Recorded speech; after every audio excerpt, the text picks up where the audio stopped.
विश्वशांती यज्ञाची तयारी इथे चालू आहे आणि तुम्ही बघताय भव्य मोठा सभा मंडप इथे उभारण्यात आलेला आहे। तयारी अगदी जोरात चालू आहे, काम युद्ध पातळीवर चालू आहे। विश्वशांतीच्या कल्याणासाठी इथे महायज्ञाचं आयोजन करण्यात आलेलं आहे।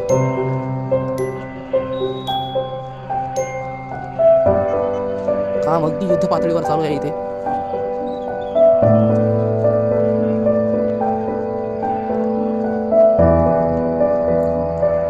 सर्व तयारी झालेली आहे, इथे युद्ध पातळीवर काम चालू आहे। पट्टाभिषेक रजत महोत्सव हा कार्यक्रम इथे होणार आहे, तुम्ही पाहू शकता। खूप मोठी तयारी इथे चालू केलेली आहे प्रशासनातर्फे आणि या पट्टाभिषेक रजत महोत्सवाच्या समारंभासाठी जगद्गुरू भीमाशंकर लिंग शिवाचार्य महास्वामी उत्तराखंड हे इथे येणार आहेत आणि सर्व नांदेडकरांना ते मार्गदर्शन करणार आहेत।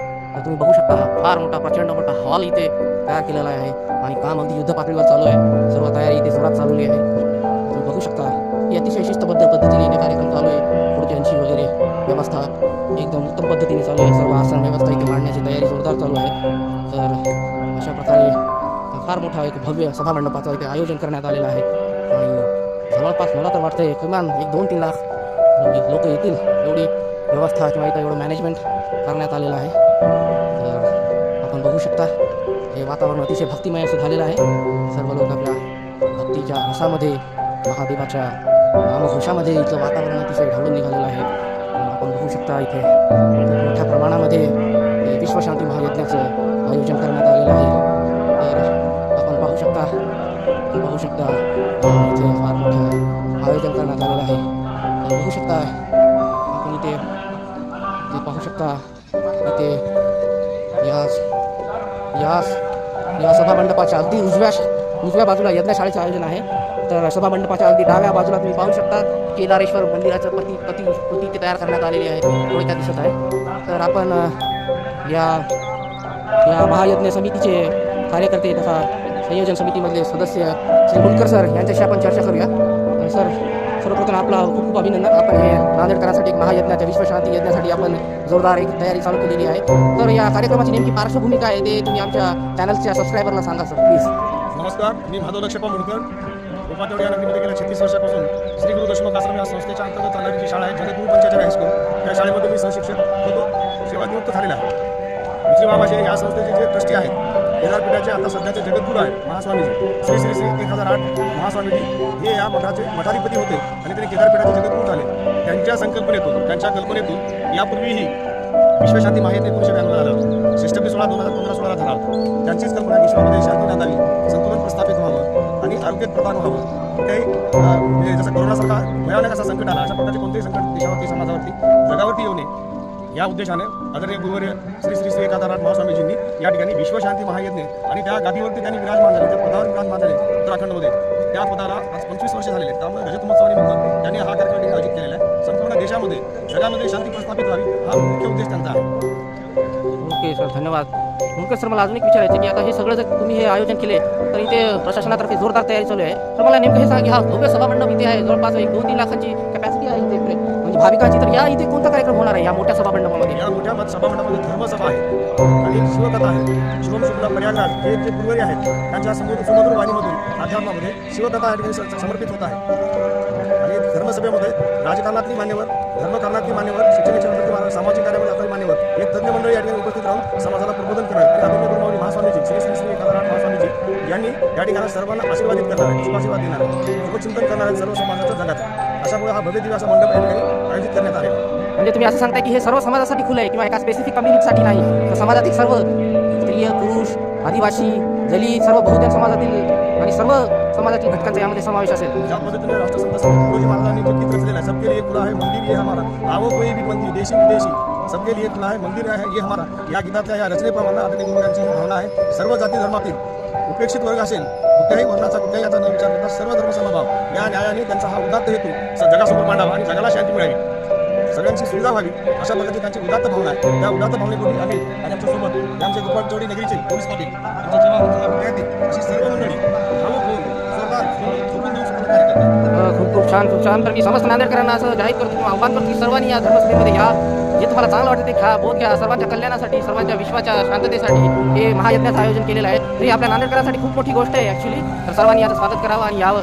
तर तुम्ही दिलेला आम्हाला धन्यवाद. आणि यामध्ये आरोग्य खात्यातील सर्व पदाधिकारी, सर्वच लहान मुलांपासून मोठ्यांपर्यंत, तालुकाधिकारी, जिल्हाधिकारी, पूर्ण राज्याचे अधिकारी सुद्धा याकडे लक्ष ठेवून आहेत. पोलीस प्रशासन सुद्धा अत्यंत सुंदर प्रकारची व्यवस्था, महानगरपालिका, नगरपंचायत, गोपाचवडी या सर्वांच्या वतीने या ठिकाणी सहकार्याची धोरण चालू आहे. अत्यंत उत्कृष्ट अशी सेवा चालू आहे. आजपर्यंत या भूमीवरती कुणालाही गालबोट लागलेला नाही. हाही कार्यक्रम पुन्हा भविष्यात अशा प्रकारे 108 यज्ञकुंड, एका कुंडाच्या समोर 4 दाम्पत्य त्याच्यासाठी बसून हा विश्वशांती, अश्वमेध विश्वशांती महायज्ञाने आयोजित होता. आणि आपण या ठिकाणी आलात, या सगळ्या गोष्टीचं चित्रण केलं, माझी मुलाखत घेतला, त्याबद्दल तुमचं सुद्धा मनपूर्वक अभिनंदन. सर्व प्रसार माध्यमांचं सोशल मीडियाचं मनपूर्वक अभिनंदन. आपला अमूल्य असं योगदान त्याबद्दल आपलं सुद्धा अभिनंदन. ठीक आहे.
सर्वे संसारांत यथावि योनिवृत्ते विख्यात जगत्पतिकायितगा मनावृत्ति शोक्य प्रदायिनी ओम श्री सुरानम जगत्वाते नमस्तुते ओम नीलग्रीवाचि कंठासनागराहे जागं सहस्रयोजने धन्वानि कंठे रुद्राय नमः गन्धाचल पुष्पधूपदीपं नित्यं समर्पयामि जीवनं सर्वजन्तो नासयामि मुक्तमागजतां कंठपूजयामि विशन्तभूतात् यज्ञकुण्डकान्तमय पूजा कराच कंकावर विशन्तभूतने नागलोकपालस्य सर्वदा पुण्य नैऋत्य नैऋत्य तिष्ठन्तारुदलदाः आवास्तोपते प्रतिजानि आत्मान् स्वावेत अननिमा भवानः यद्देमहे प्रतिदन्नादुसन्नास्तुतिपते ह्यं चतुष्पदे वास्तुपुरुषाय नमः गन्धाक्षरपुष्पधूपदीपनैवेद्यं समर्पयामि ॐ भूदेशलोके यज्ञरक्षादीधरे त्वं विनारातं सिद्धिदां दिजोत्सवं मां और वेद यज्ञकुण्डाची 4 रुपये पूजा करा यज्ञकुंड के 4 रुपये पूजा करो और वेद स्थापयत पूर्वे यजुर्वेदे च दक्षिणे पश्चिमे सामवेदं च उत्तरे च सर्वणः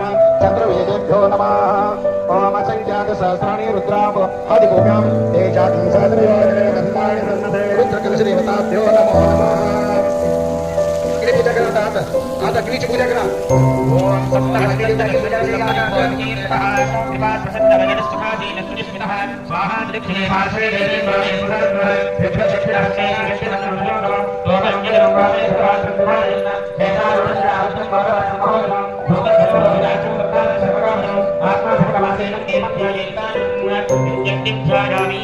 ओम अग्ने नमः उत्तराहणाय नमः नास्ते नमः कृष्णवत्रे नमः राजे देशे भक्तास्तास्वस्य विदाभोजनोनि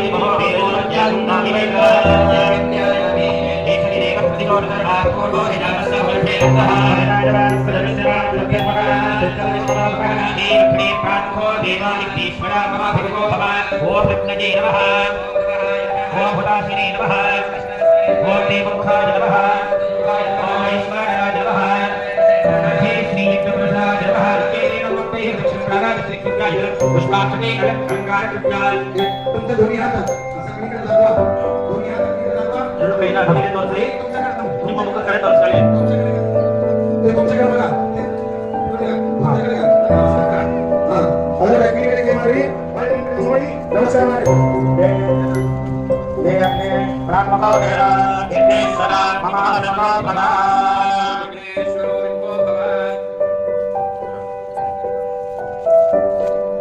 गणपती अथर्वशीर्ष हवन होत असताना तुमच्या ताटामध्ये दुर्वा आहे दुर्वा आहे ना आपके पूजासाठी भी दुर्वा है वो घी में डुबोकर अंदर डालना है गणपति का जब आवाज शुरू होता है दुर्वा को घी में डुबोकर अंदर डालना है गणपतीचं अत्यावश्यक सर्व करणार एक दुवा आपल्या ताटामध्ये आहे.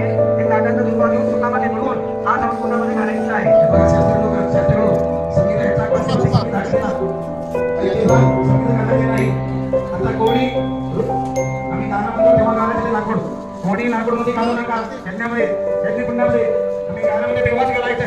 काही जण दुर्वा चढवलेले आहेत ते दुर्वा घ्यायचा सुतामध्ये बुडवून मग पोटामध्ये घालायचं. शास्त्री लोक कटी हे बाळा हात कटी हे टाका थोडे आम्ही आलो हात में वो काम संगीता में करके हाथ देना. ये देखो जब हम बोलते हैं तो उसी टाइम पर आप संगीता अर्पण करेगा तब तक संगीता अर्पण करेगा. मत करो. हाँ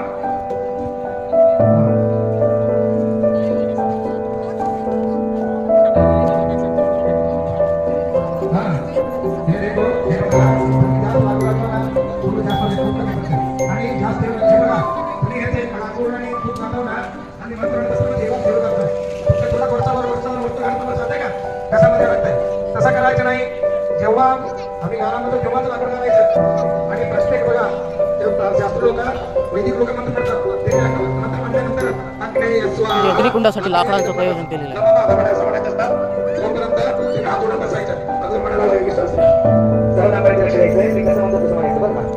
ओम अग्नेय स्वाहा म्हणा जोरात. अग्नेय इदं नमः. ओम अग्नेय स्वाहा. ओम अग्नेय स्वाहा. अग्नेय इदं नमः. ऐसा बोलते जो जेंट्स है पुरुष की है वो घी डालने का है और जो महिला है महिला वर्ग है वो तलीना डालने का है. तलीना डालते वक्त छात्र जी कैसा डालते हो पोजीशन बताओ उनको. ऐसे घी बोलते देने का है. हम बच्चे को खाना कैसे खिलाते हैं ना वैसे डालने का है. उजव्या हाताने हे मुख आहे त्याची पोटाचा उपयोग करायचा आहे. उपयोग करून आपण बाळाचा जीव घातला डाल करतो तसं आपण टाकून देतो आपण काहीच आहे. हे पोटाने बोलो बाकी जे आहे तो पोटाचा टाकला असतो अग्नि स्वाहा म्हटल्यावर तो पाणी सगळ्या वाटते म्हणायला पाहिजे. अग्नि स्वाहा बोलने के बाद ही तुम सगळ्या अग्नि जिंदा को अर्थ होना चाहिए. अग्नि स्वाहा जो केले तो समझ तुमच्या मन करता तो काही वचन मारे असतो काय म्हणतो हो अग्नि व्हिडिओ करायचा अग्नि इदं नमः. आणि फक्त गिन्ना करायचं पुन्हा असं घेऊन आता शिपायचं असं करायचं.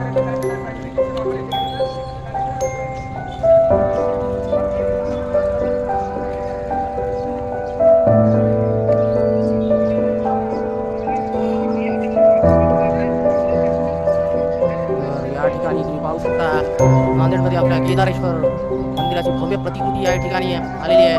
समस्त नांदेडकरांसाठी अतिशय आनंदाची बाब आहे. केदारेश्वर मंदिराचे प्रतिबिंब इथे तयार केलेलं आहे साक्षात तुम्ही पाहू शकता.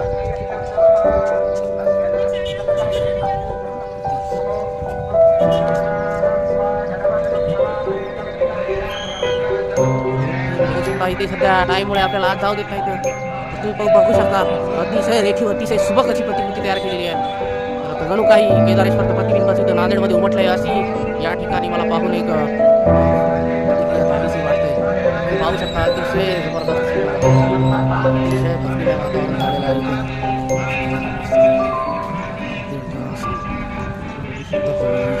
हे बघा जय महाकालचा टॅग लावणारे इथे आर्टिस्ट पण आलेले आहेत.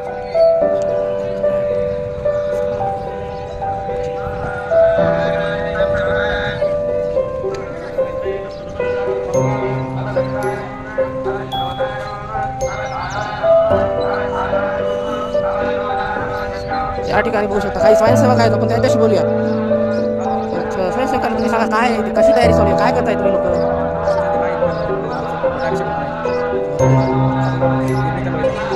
म्हणजे या कार्यक्रमाचा मूळ उद्देश काय आहे पूर्ण जगाला शांती भेटावी. ओके ओके ते बघू शकता इथे दोन स्वयंसेवक आहेत ते भक्तांसाठी पाणी वगैरे यांची व्यवस्था केलेली आहे त्यांनी व्यवस्थित.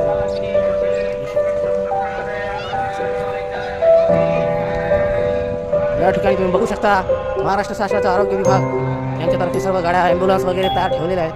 हे आपण बघू शकता हे महाराष्ट्र शासनाने सुद्धा इथे जोरदार तयारी केलेली आहे. प्राथमिक आरोग्य केंद्र